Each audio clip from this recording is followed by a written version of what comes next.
long moment de silence et de méditation à la suite d'une série de turbulences émaillées d'actes de sabotage, d'humiliation, d'ingratitude et même de calomnie subis en début de cette année, j'ai décidé ce jour de vous convier en vue d'annoncer à l'opinion tant nationale qu'internationale que j'ai initié une formation politique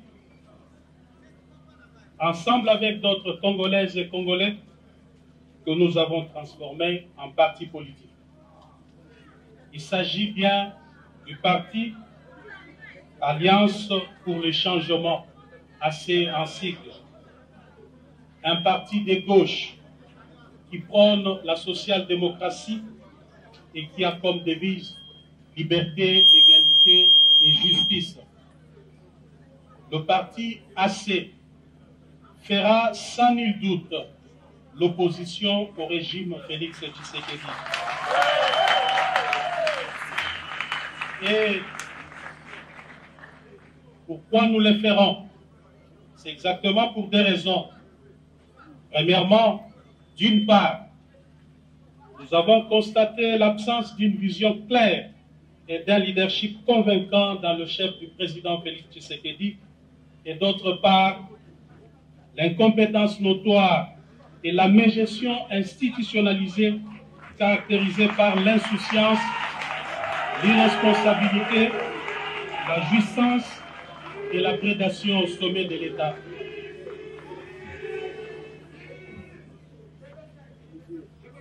Deuxièmement,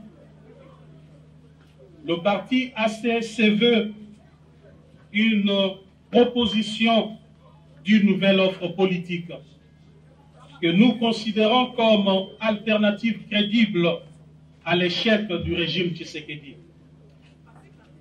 Mesdames et messieurs, s'agissant de l'absence d'une vision claire et d'un leadership convaincant dans les chefs du président Félix Tshisekedi, il est important de rappeler qu'en tant qu'acteurs, nous avons cru, comme beaucoup d'entre vous, que le parti de la gauche congolaise, fondé au prix de tant d'efforts et d'abnégation, sous la conduite du redoutable Étienne Tshisekedi Wamulumba, d'heureuse mémoire, et dont nous sommes incontestablement l'héritier idéologique, tiendrait ce rôle d'opérer le changement profond en vue de bâtir un État pour sortir le peuple congolais de l'extrême pauvreté. Nous avons essayé en vain de rappeler à l'ordre jour et nuit celui avec qui nous avons pensé incarner la dite vision qui consiste en une gestion qui consiste à l'amélioration des conditions sociales de nos populations à travers une gestion orthodoxe de la chose publique, d'où la célèbre phrase « le peuple d'abord ». Hélas, à l'absence d'une vision claire dans le chef du président Félix Tshisekedi, pour faire décoller le Congo, nous assistons malheureusement à des tâtonnements et des essais-erreurs dans tous les domaines de la vie nationale. Aucun projet concret n'a été finalisé alors que les caisses de l'État saignent jour et nuit, en contradiction des principes sacro-saints et inviolables qui caractérisaient notre orientation politique en matière de gestion de la chose publique, dont le socle est la bonne gouvernance et la redevabilité. Les promesses irréalisables sont considérées désormais comme mode de gestion. Le mensonge, la manipulation comme vision de gouvernance, les détournements des deniers publics et la corruption comme mode d'exécution de projets. Tous les échecs constatés sont la faute des autres. Une véritable fuite en avant est un mensonge d'État. Le Parlement de la République, temple de la démocratie, est désacralisé et devient le lieu à travers lequel le peuple assiste, contre sa volonté, à des scènes de règlement des comptes, des traitements de sujets sans pertinence aucune et celle des théâtres de clowns politiques. Près de 4 ans plus tard, le système Tshisekedi est incapable de mobiliser les recettes à la dimension du Grand Congo et à l'immensité de ses ressources et richesses. En revanche, force est de constater que l'appareil de l'État se détériore et est devenu de plus en plus un club d'amis où les apprentis sorciers de tous bords exercent leur premier stage au sommet de l'État. Le peuple congolais fait au quotidien face à la montée vertigineuse des prix des denrées de première nécessité qui ont atteint leur instabilité sans précédent, alors que le gouvernement publie des statistiques de fois erronées et manipulées, vantées jour et nuit, ne reflétant aucune réalité des terrains.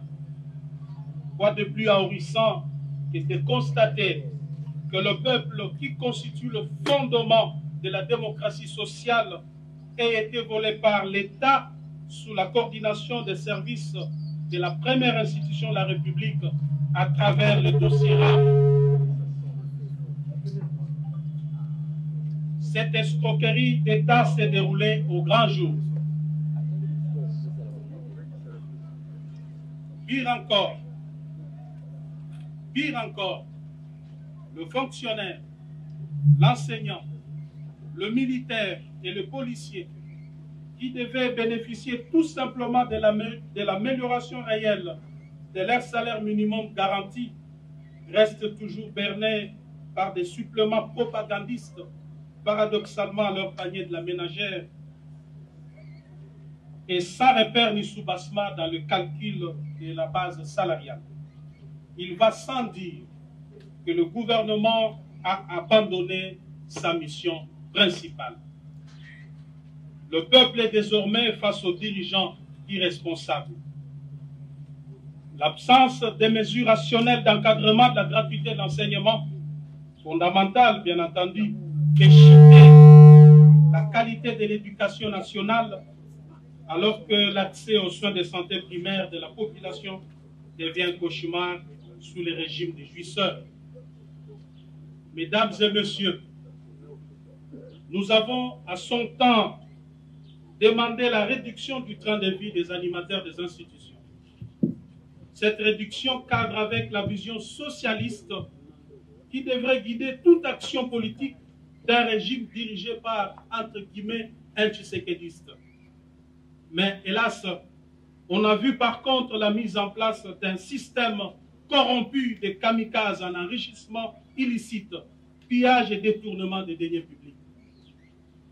L'absence du leadership politique responsable au sommet de l'État a exposé le pays à une diplomatie de complexe et de complaisance sans anticipation aucune. Des multiples voyages diplomatiques n'ont réussi à convaincre aucun chef d'État et de gouvernement en faveur des différentes causes de notre pays.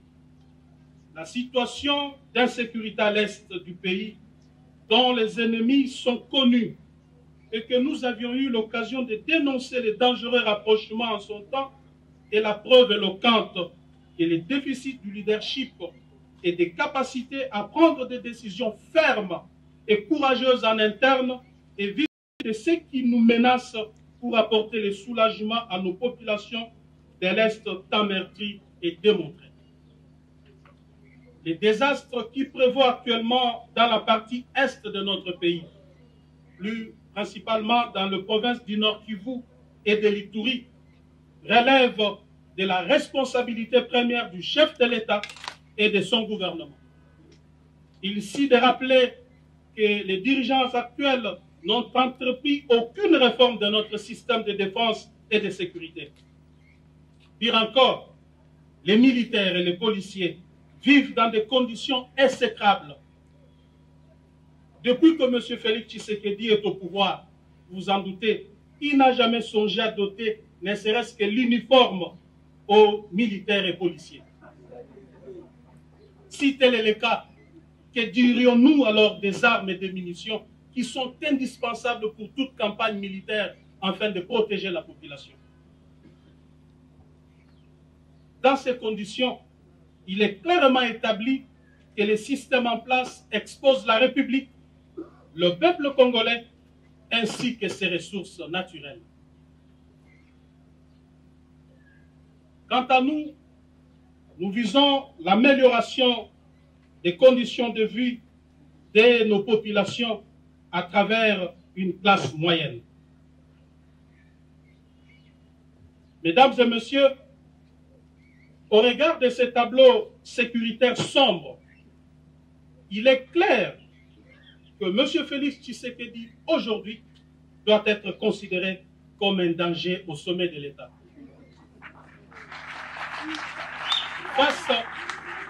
Face à ces chaos de gestion et des situations de non-État, une nouvelle offre politique s'impose à tout point de vue. Cette offre politique que nous proposons à travers l'Alliance pour le changement consiste en la transformation de l'homme congolais, à la refondation de l'État, la mise sur pied d'un modèle économique et financier favorable au contexte congolais et à la révolution sociale à travers une gestion rationnelle et raisonnable de nos ressources et richesses naturelles. L'Alliance pour le changement vise l'amélioration des conditions de vie des populations congolaises à travers la création d'une classe moyenne. En cela,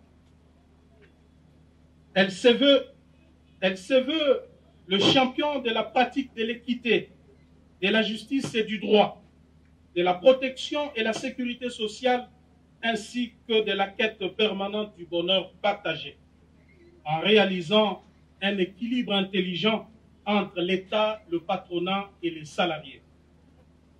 En mettant en œuvre des mécanismes nouveaux de redistribution équitable des richesses du pays et de contrôle des finances publiques, tout en luttant contre la corruption, l'impunité, les tribalismes, les trafics d'influence, le clientélisme, les népotismes et les laxismes payants dans la gestion de la chose publique. Nous disons bref, les antivaleurs qui caractérisent le système Tshisekedi actuellement. Nous envisageons donc imposer demain l'ordre et la discipline dans ce pays. Aussi, l'Alliance pour le changement s'attellera à moderniser les méthodes de renseignement et de défense nationale pour faire face à la montée de l'insécurité dans la partie est de la République et à travers tout le territoire national, à former des unités d'élite et à renforcer la formation des jeunes aux valeurs citoyennes et au service national obligatoire, à réformer les systèmes de l'éducation et des institutions publiques sociales, à propulser l'agriculture, la pêche et l'élevage pour renforcer notre capacité d'autosuffisance alimentaire, à construire et à réhabiliter les infrastructures sociales de base, à promouvoir l'entrepreneuriat local en vue de booster l'émergence des petites et moyennes entreprises pour mener le pays vers l'industrialisation, à promouvoir le tourisme et l'art, à engager une diplomatie pragmatique de puissance et d'action, à réformer radicalement la justice et l'administration publique. Mesdames et messieurs, voilà en gros en quoi consiste notre vision. Néanmoins, nous sommes tenus de vous informer que jusqu'ici, le régime en place ne nous a pas encore délivré l'arrêté d'enregistrement pour nous permettre de fonctionner, alors que nous avons introduit la demande d'enregistrement de notre formation politique depuis le 14 juin 2022 au cabinet du vice-premier ministre, ministre de l'Intérieur. Il faut souligner qu'après examen du dossier, ces services l'ont déclaré conforme à la loi numéro 04/002 du 15 mars 2004, portant organisation et fonctionnement des partis politiques, et c'est depuis le 15 juin 2022, date à laquelle le récépissé de conformité nous a été délivré par les 10 services. Sur ces refus d'enregistrer notre parti, nous avons décidé de fonctionner désormais conformément aux dispositions pertinentes de l'article 14 de la loi sus-évoquée. Je cite: si à l'expiration du délai de 30 jours, ouvrable après les dépôts, les ministres étant en défaut de décider, le parti politique est considéré comme enregistré. Les ministres est tenu de lui délivrer un arrêté d'enregistrement dans les délais de 15 jours. À défaut, les récépissés du dépôt tiennent lieu d'enregistrement. Fin de citation. À ce jour, nous sommes le 18 juillet 2022, soit 34 jours après le dépôt du dossier. Le parti est donc d'office fonctionnel au regard de la loi suisse européenne. Mesdames et messieurs de la presse, l'organisation des élections périodiques, démocratiques, libres et transparentes est un gage d'une véritable démocratie car elle respire avec des élections périodiques. En ma qualité de sociodémocrate, combattant de la liberté pour l'instauration d'un État véritablement démocratique, je suis déçu de vous annoncer à travers ce point de presse que le régime Tshisekedi a décidé de mettre en péril la périodicité, la sincérité et la transparence des élections en préparant les glissements ainsi qu'en orchestrant une fraude massive aux prochaines échéances électorales. Le plan consiste en la création de plusieurs partis politiques mallettes dans l'entourage du président Félix Tshisekedi par les membres de sa famille et de ses amis, avec espoir de se voir distribuer des sièges à l'Assemblée nationale et dans des assemblées provinciales. Ces plans funestes, dont se vante avec fierté et assurance d'ores et déjà les précités, visent à s'attribuer par des mécanismes frauduleux, vous vous en doutez, 300 sièges à la Chambre basse et laisser 200 pour les autres formations politiques. J'avais eu le courage en son temps de m'en prendre vertement à certains dans l'entourage du président Félix Tshisekedi pour dénoncer ces plans qui ne cadrent ni avec la vision, ni avec l'idéal pour lequel nous nous étions bâtis près de 4 décennies. J'avais également discuté plusieurs fois avec le président Félix Tshisekedi quant à ces plans, tout en lui rappelant l'épisode noir du carton jaune du 19 décembre 2016. Marche organisée par le docteur Etienne Tshisekedi afin d'exiger la tenue des élections dans les délais constitutionnels où Félix Tshisekedi et moi-même étions dans la rue. Ces jours-là, nous avions assisté à un carnage où plusieurs jeunes avaient péri la vie. Et le soir du même jour, le siège de l'UDPS avait été plastiqué et 7 personnes y périrent calcinées. Cet épisode sombre de notre histoire commune traduisait non seulement notre engagement à l'instauration d'un État véritablement démocratique, fondé sur les valeurs qui sous-tendent toute société moderne, mais aussi le caractère cosmogonique de notre combat au regard du nombre de victimes enregistrées dans nos rangs que nous considérons à juste titre comme des martyrs de la démocratie. Et j'avais dit au président Tshisekedi qu'elle n'est pas organisée des élections libres, démocratiques et transparentes dans les délais constitutionnels, en dépit du bilan largement négatif, trahirait notre idéal de combat, détruirait le mythe d'Etienne Tshisekedi et cacherait sur la mémoire de nos martyrs. Eu égard à tout ce qui précède, mes chers amis, vous allez constater avec moi que les divergences de vues et persistantes étaient des tailles entre moi et le président Félix Tshisekedi. C'est comme ça qu'en ce jour, devant vous, je lance un appel au peuple congolais, à tous ceux qui avaient cru dans le combat d'Etienne Tshisekedi, de se mobiliser pour barrer la route à ces régimes, des irresponsables jouisseurs qui se définissent comme antithèse du tshisekédisme. Ne pas les faire à pour risque de pérenniser la souffrance et le maintien de la République dans le sous-développement avec péril de plonger le pays dans une guerre civile inutile. M. Tshisekedi doit désormais savoir que cette manœuvre ne passera pas. Et je m'engage personnellement à affronter aux côtés du peuple cette machination. Parce que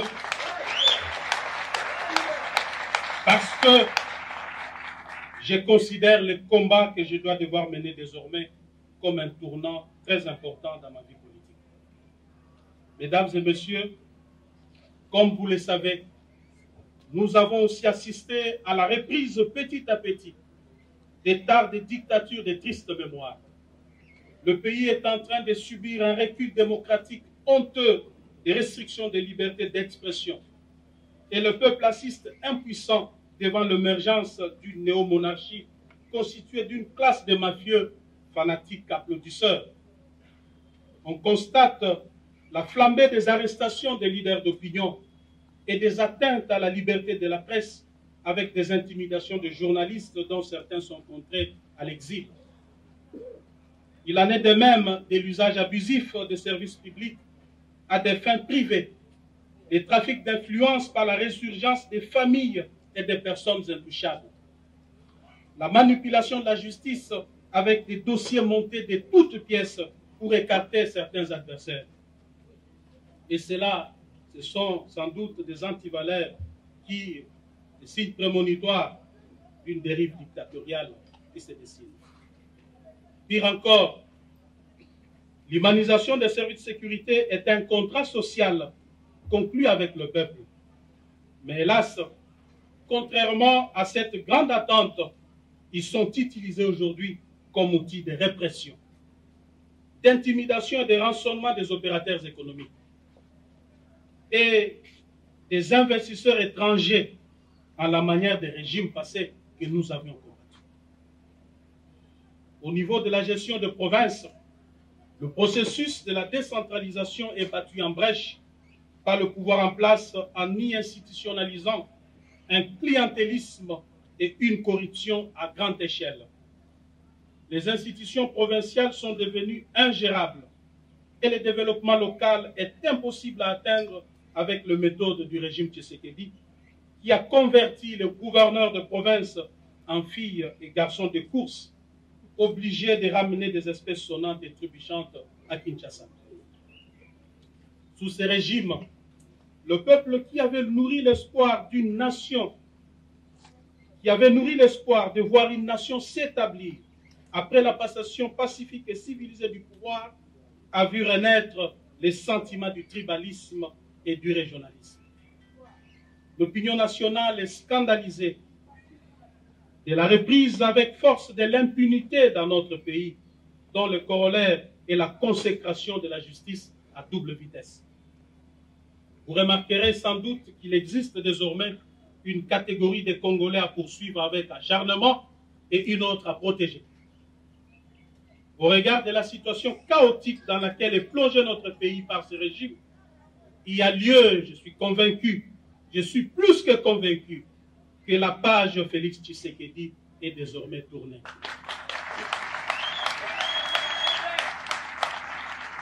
Quant à nous, notre responsabilité première sera celle de mobiliser le peuple souverain en vue de mettre fin à cette prédation qui s'est installée dans les institutions du pays. Il est temps de sauver le bateau Congo avant qu'il ne chavire complètement avec son commandant de bord qui les fait naviguer sans boussole ni repère.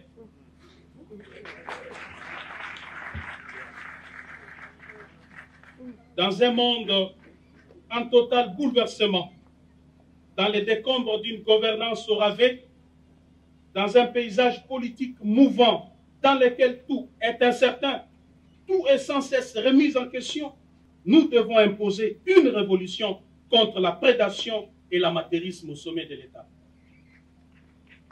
Une révolution pacifique, démocratique, mais une révolution, celle du bon sens, car si le peuple n'arrête pas cette prédation, elle ne s'arrêtera pas et l'hécatombe s'abattra sur le Congo. Parce que rien ne va de soi, que tout relève de l'anticipation et de la volonté, du travail et de l'ardeur. L'avenir n'est pas ce qui va arriver, mais ce que nous allons faire ensemble. Pour terminer, nous voudrions préciser que nous ne réglons des comptes à personne et nous ne comptons mener une guerre à personne. Nous ne réglons que des problèmes de la RDC pour laquelle nous sommes désormais résolument engagés. J'ai saisi d'ailleurs cette occasion pour remercier de tout cœur ceux qui m'ont soutenu pendant le moment des tumultes et d'agressions injustes que j'ai subis. Toutefois, je dois leur rassurer que de tous ces événements, rien ne m'a ébranlé. En revanche, je les ai transformés en énergie nécessaire qui m'aidera à faire face à l'adversité dans le nouveau combat que je suis appelé à mener désormais aux côtés du peuple congolais au sein du parti Alliance pour le changement. Il faut un nouveau leadership à tout prix pour la RDC. Ainsi, je pardonne à tous ceux qui m'ont fait tant de mal. En même temps, je demande pardon à tous ceux qui se sont sentis offensés par mes actes et mes décisions politiques.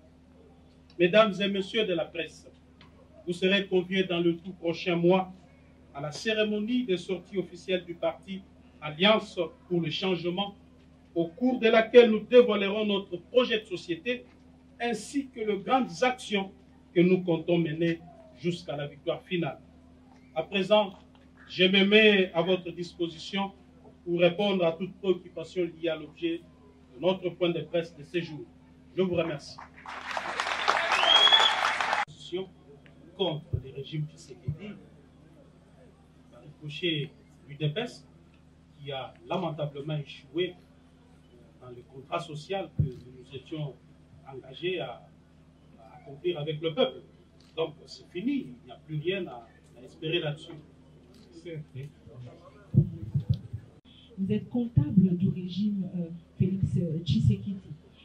2023 pointe à l'horizon. Ma responsabilité, si je dois l'établir, je pourrais encore regretter ici pourquoi avoir contribué substantiellement à ce que Félix Tshisekedi soit président de la République. Mais je ne veux pas regretter pour ça parce que j'étais chef du parti, j'étais chef dans ces partis-là.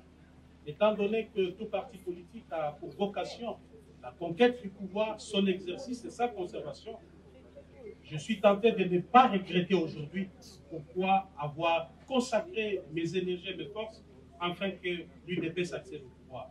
Mais tout simplement, je regrette l'échec de celui en qui nous avions placé notre confiance et je crois que c'est une page que nous devons tourner rapidement. Mais pour tout ce qui reste, je crois que j'ai joué mon rôle. J'ai joué mon rôle en tant que responsable dans le 4000 pour rappeler chaque fois à notre ami qui est aujourd'hui président de la République les bien fondés de notre combat. Je n'ai pas été quelqu'un qui le flattait. Il peut l'attester lui-même que je lui disais ce qu'il ne voulait pas entendre. 9 fois sur 10, je lui disais régulièrement non. Ça voudrait dire que j'étais conséquent avec moi-même. Je dois vous dire que j'ai été opposé à plusieurs dossiers, opposé à plusieurs propositions ou à plusieurs décisions de gouvernance de M. Félix Tshisekedi. C'est notamment le dossier RAM. J'ai été farouchement opposé, mais qu'est-ce que je pouvais faire parce qu'on était dans un régime, on était dans un système. Devrais-je sortir pour dire au peuple que voilà, je suis contre ce qui est fait là-bas? Vous, les journalistes, vous aurez dit crier à l'amateurisme. Comment il est là-bas et puis il vient nous dire qu'il est contre. Pourquoi il ne démissionne pas? J'ai été opposé à plusieurs dossiers. Je viens d'évoquer ici les dossiers élections. Quand j'ai appris tout simplement qu'un plan s'est tissé autour du président Félix pour gagner 2 ans de glissement, remettre tout le monde dans la gestion, les affaiblir, puis organiser des élections où la tricherie était en train de se préparer parce que beaucoup se vantaient déjà d'avoir la CENI et la Cour constitutionnelle. J'ai dénoncé cela. Je lui ai dit que ceci ne cadre pas avec notre vision. J'aimerais bien, parce que j'étais même chantre de la conservation du pouvoir par l'UDPS jusqu'au retour de Jésus-Christ. C'est moi qui le disais. Mais je ne le dis pas par des mécanismes frauduleux. Il n'y a qu'un seul mécanisme pour conserver le pouvoir, c'est rencontrer les besoins du peuple, accomplir la partie de son contrat. Je lui ai dit, Monsieur le Président, je suis actuellement chef du parti. Tout ce que moi je vous demande, donnez-moi le bilan. Aux prochaines élections, je vous donne une majorité. Mais s'il n'y a pas de bilan, il ne faut rien espérer. Je ne ferai pas de la magie. Je le lui ai dit. C'était en privé. Malheureusement, je ne pouvais pas sortir, convoquer la presse pour dire, voilà, je viens de dire au président Tshisekedi ceci ou cela. Madame, je crois que je sors de cette histoire avec une conscience tranquille pour avoir joué complètement mon rôle d'un véritable Tshisekedi. Et le fait même que j'avais décidé de démissionner et quitter le pouvoir est un signe clair que je n'étais pas d'accord avec la gestion du pays par Félix Tshisekedi et par ricochet. Je ne peux pas regretter quoi que ce soit parce que je n'ai aucune responsabilité à porter là-dessus. Par rapport à 2023, madame, nous venons de créer un parti politique. Ce n'est ni un parti de mallette, moins encore un parti qui accompagnera XY. C'est un parti qui a vocation, d'abord un parti qui est créé sur base d'une vision, une vision claire, d'un ancien opposant qui a été au pouvoir, qui redevient opposant avec toutes les expériences possibles de l'opposition et de la gestion. Alors, en tant que parti politique, notre objectif serait de conquérir le pouvoir pour concrétiser notre vision. Je vous ai dit ici que notre vision, je l'ai même résumée. Je l'ai résumée.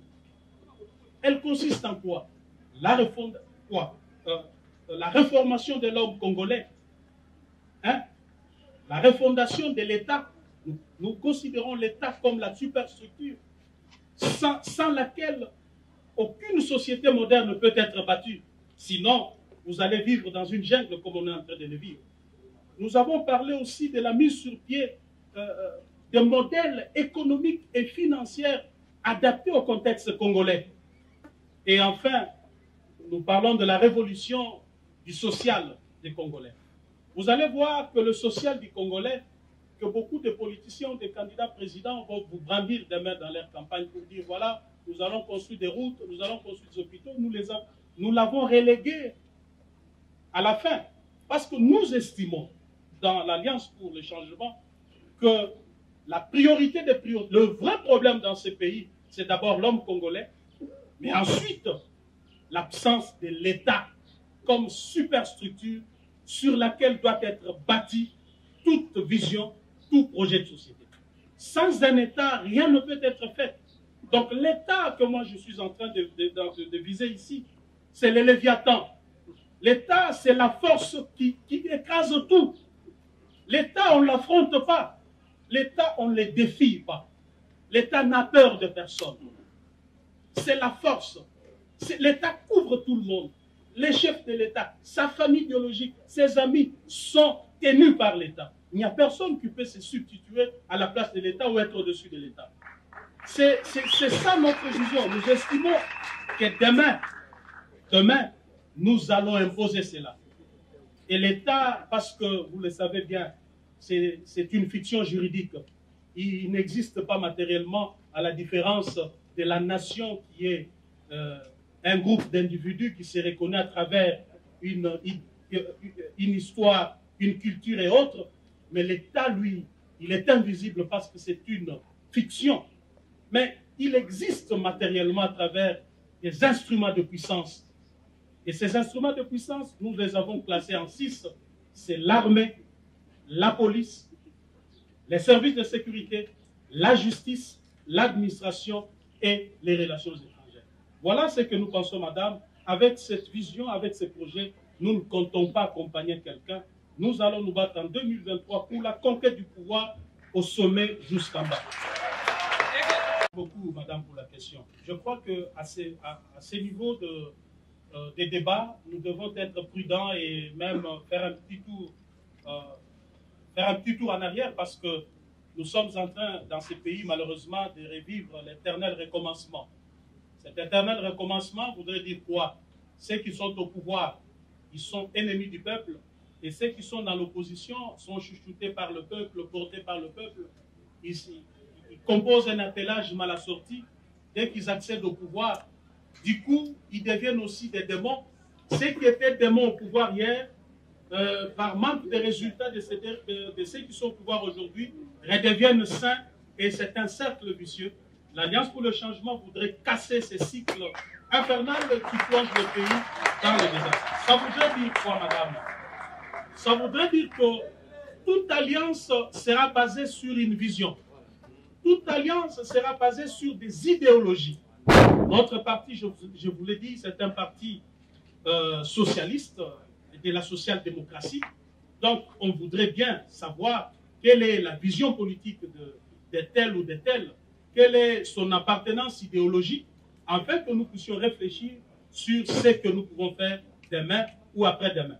Mais quant à l'attelage mal assorti, ce que les Kino appellent Sanguissa, Sanguissa, nous ne serons pas prêts à faire cela parce que nous avons vu les dégâts que cela a causé au pays. C'est comme si on était dans une sorte de course à l'accession du pouvoir. Juste pour accéder au pouvoir, c'est partagé entre acteurs politiques et du coup, on prend le peuple en otage parce que ce n'est pas la vision qui guide l'action politique, mais plutôt les intérêts, notamment le partage de pouvoir, le partage du gâteau, bien entendu, et les intérêts que cela procure. Donc, demain, l'AC va s'engager dans le processus électoral pour gagner les élections à tous les niveaux. Mais nous ne fermons pas la porte. Nos portes sont ouvertes pour des personnes crédibles, des personnes qui partagent les mêmes convictions que nous, des personnes qui ont la même vision que nous. Mais si tel n'est pas le cas, nous avancerons. Et quand cet incident s'était passé, j'étais chez moi ici, j'ai passé en revue les tours des médias audiovisuels. J'ai vu comment les journalistes, leurs invités, étaient en train d'analyser. Une fois, j'étais surpris et choqué d'entendre ce qui sortait de la bouche et de certains journalistes et de certains politiques. Mais merci beaucoup, Monsieur Jean, pour avoir dit que j'ai contribué, en menant ces actions, j'ai contribué au civisme routier dans ce pays. Vous savez, au jour d'aujourd'hui, si j'ai eu à le faire hier, les gens parfois me taxaient d'arrogant. Ah, mais comment lui, il est premier vice-président, il se permet de freiner tout ça? Est-ce que j'avais besoin, tout premier vice-président à l'Assemblée que j'étais, j'avais besoin de démontrer quoi que ce soit à un usager de la route? Ce que j'avais besoin, même si mon arrogance avait atteint le paroxysme, est-ce que j'avais le temps? Parce que je n'avais même pas le temps pour ma famille, mes amis et autres. Comment je pouvais avoir le temps de me balader et faire quoi que ce soit? Ceci démontre à suffisance à quel point je suis lié à l'ordre et à la discipline. Je me posais moi-même la question de dire, mais si je ne le fais pas, parce que 2023 approche, ça retombera sur moi en tant que chef du parti et un élément clé du pouvoir. C'est comme ça que vous m'avez vu, par exemple, dépassé par les événements. J'étais appelé à toucher à gauche, à droite. Ce n'était ni de l'arrogance, ni parce que j'ai manqué à faire. Mais aujourd'hui, que j'en ai assez parce que mes amis ne m'ont pas compris, je suis opposant. Je ne vois pas de solution à donner à cela, monsieur. Nous allons tous constater, malheureusement, avec le peuple, que le pouvoir en place est incapable d'imposer l'ordre et la discipline dans ce pays. Tout ce que je peux faire, c'est de demander au peuple de se mobiliser afin de chasser Félix Tshisekedi en 2000. Parce que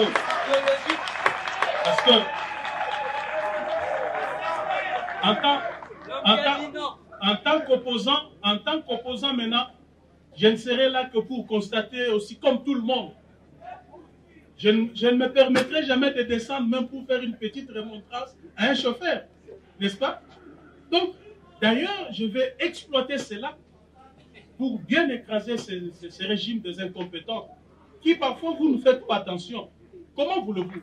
Un jour, j'ai dit au président Félix Tshisekedi, Monsieur le Président, faisons un petit rappel.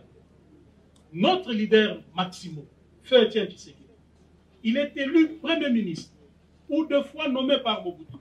Mobutu qui concentrait tout le pouvoir entre ses mains. L'armée, les services de renseignement, la justice.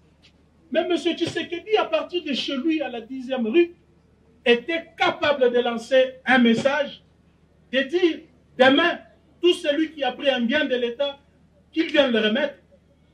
Et on a vu comment les frères à Mobutu, les Ngwandi, avaient peur de ces messieurs qui n'avaient pas tout le contrôle du pouvoir. Mais comment ça fait-il que l'UDPS maintenant accède au pouvoir? Il a tous les instruments de puissance entre ses mains. Mais nous sommes incapables d'assurer ne serait-ce que la circulation routière. Nous sommes incapables juste de mettre la propriété sur la voie publique, juste curer les caniveaux. Il ne m'avait pas répondu. Il ne m'avait pas répondu. Alors, que voulez-vous que l'on fasse?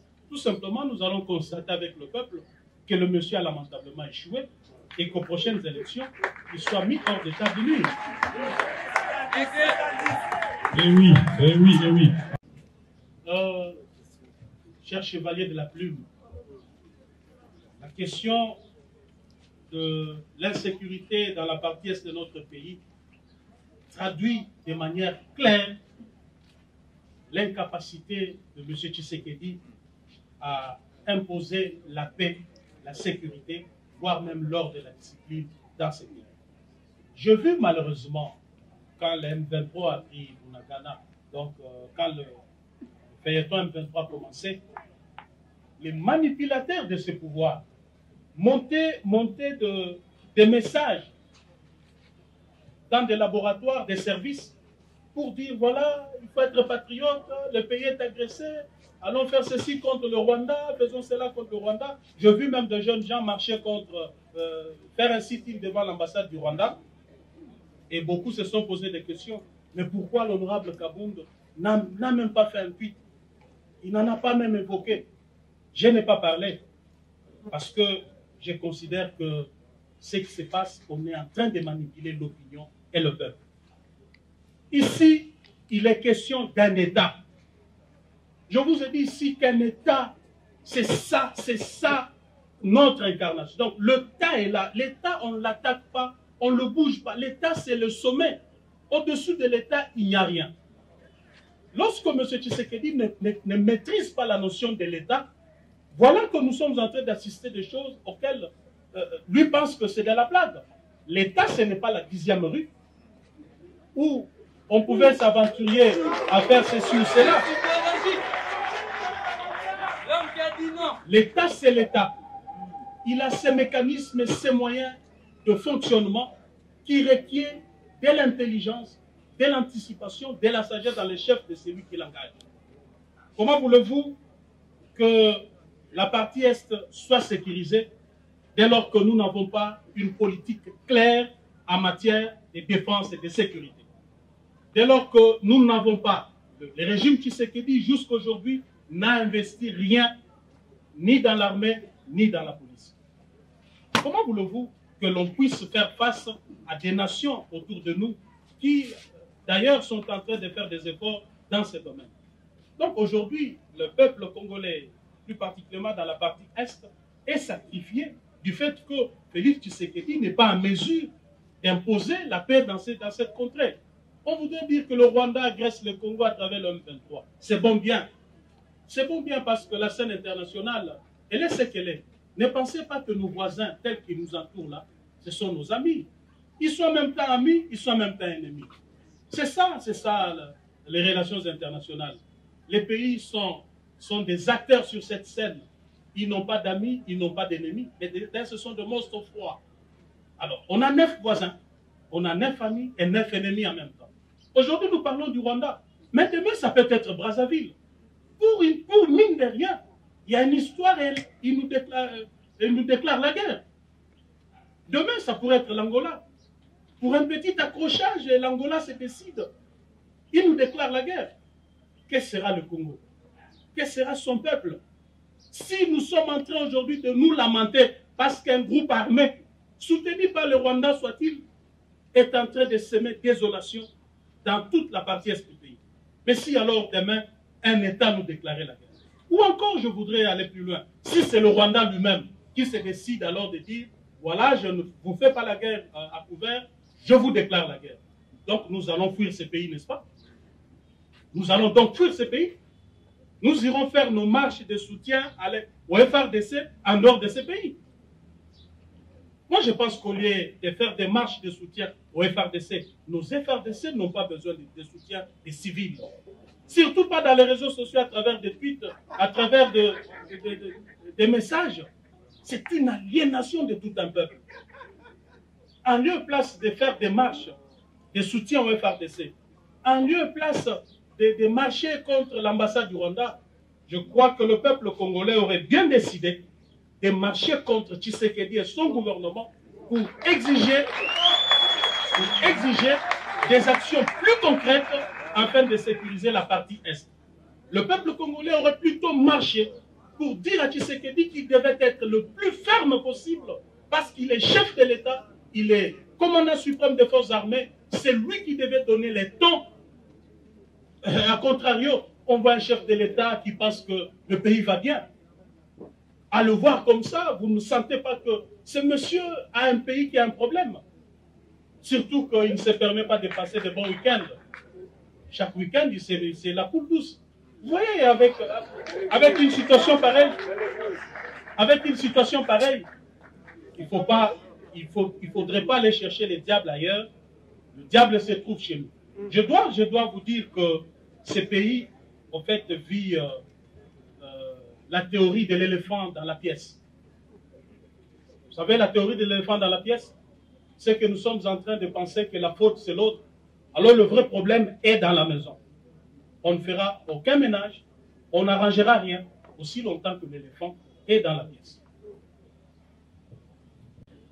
Je ne sais pas ce que je vais te répondre. Je crois que ici, nous sommes venus parler du Congo. Yes. Nous ne sommes pas venus parler de Jean-Marc Aboun, de sa vie, ce qu'il a fait. Hein? Qu'est-ce que je vais répondre à ça? Ça va, passons à une autre question.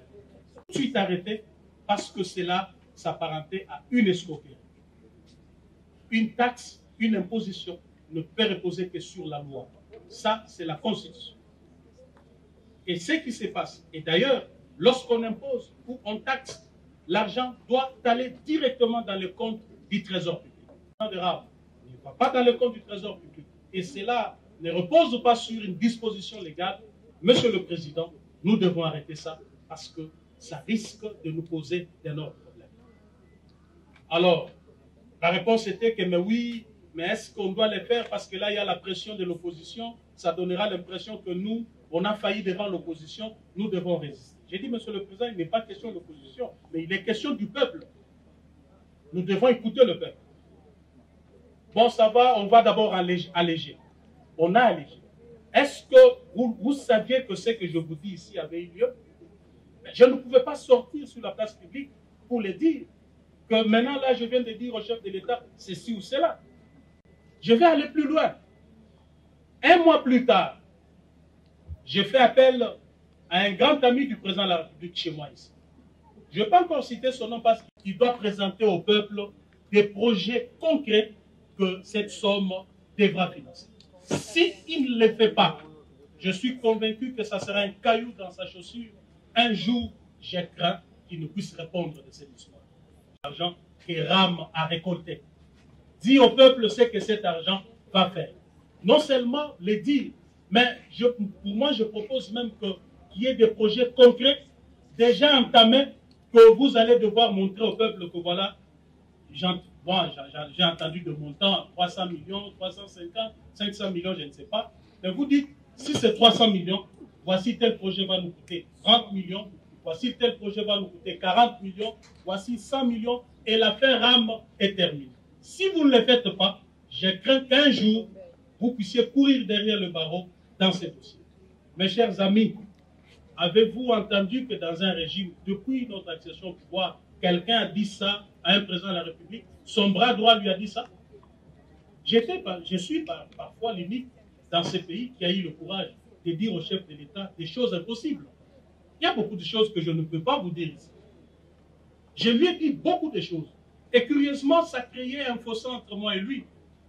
Tellement que les divergences étaient devenues des tailles. Certaines personnes ont commencé à lui dire que monsieur Kabound ne te respecte pas, Kabound est trop arrogant, il se croit, il pense que c'est lui le président.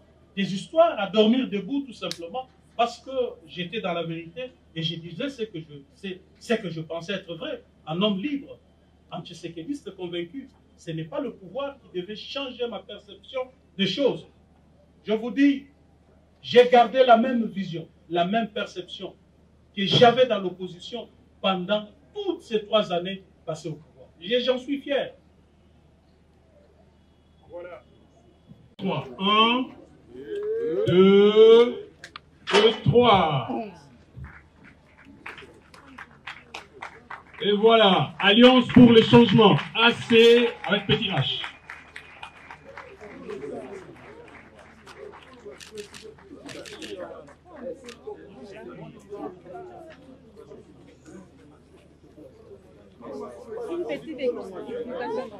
Aujourd'hui, le rendez-vous est pris pour prochainement pour l'annonce officielle du parti.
Bon, écoutez, Madame Vanicia, je suis satisfait de se retrouver devant des journalistes parce qu'aujourd'hui, le fils idéologique d'Etienne Tshisekedi wa Molumba, oyo auti kopesa mena vision na ye pour na Congo uni et prospère, oyo komema biso na bino pour refondation des véritables états de droit.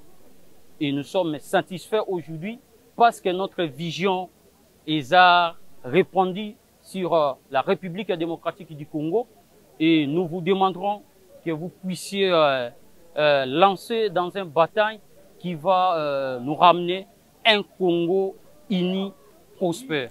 Merci beaucoup, madame. Et je voudrais revenir, lorsque mon matin à l'IDPS, il avait dit que non, même si Nganga a formé moi nae, a tikalakana secret moko, ponae moko, c'est-à-dire Jean-Marc Kabound Oyazalaki bâton de commande à l'IDPS, il est revenu pour dire que non, parce qu'il a dit ici, il est le vrai fils idéologique d'Etienne Tshisekedi wa Molumba. Donc, Azana secret wana opposition, je crois que jusqu'à aujourd'hui, il détient ça et nous sommes déterminés de chasser M. Félix Tshisekedi en 2023. En fait, nous n'allons pas accéder un glissement encore dans ce pays. Notre mentor était tout à fait clair sur cette question. Nous avons lutté aux côtés de Félix Tshisekedi pour le respect de la Constitution. Et donc, cautionner encore un glissement dans ce pays, c'est inadmissible. Ensemble avec notre peuple, nous allons arrêter. Nous allons arrêter cette hémorragie qui tend à amener des jurisprudences que chaque régime qui arrive dans ce pays doit toujours glisser. Avec le président Kabound, nous allons mettre fin à cette bêtise. Bon, en fait, il faut souligner que le président Kabound, politiquement, ils ne sont plus ensemble avec Félix Tshisekedi. Mais leurs relations humaines continuent. Ils sont des frères. Mais il faut comprendre ici que ce sont des divergences politiques. Le président Kabound ne voit pas des choses de la même manière avec Félix Tshisekedi. Mais si ça arrive que, parce qu'en politique, les accords se font et se défont. Donc, cette question des coalitions ou bien des alliances sera traitée dès que tout sera possible. Mais ce qu'il faut, mettre en tête maintenant est que nous devons d'abord travailler pour implanter notre parti et les alliances, nous devons le faire avec tout parti politique qui va avoir les choses de la même manière que nous.